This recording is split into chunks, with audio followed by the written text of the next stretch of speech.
at ako'y iyong inakit. Araw-araw ako'y pinagtatawanan at iniinsulto ng lahat. Kapag ako'y magsasalita, may sakit at panghihina, ngunit sa aking puso may apoy na di mapigil. Sinabi ko, hindi na ako magsasalita,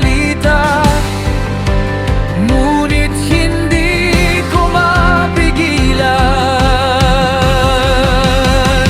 May apoy sa aking mga buto na hindi ko mapigil o maitago. Kahit ako'y mapagod at masaktan, ang iyong salita ay lalabas. May apoy sa aking mga buto na mas matindi kaysa takot ko. Kahit gusto kong tumigil, ikaw ang nagtutulak sa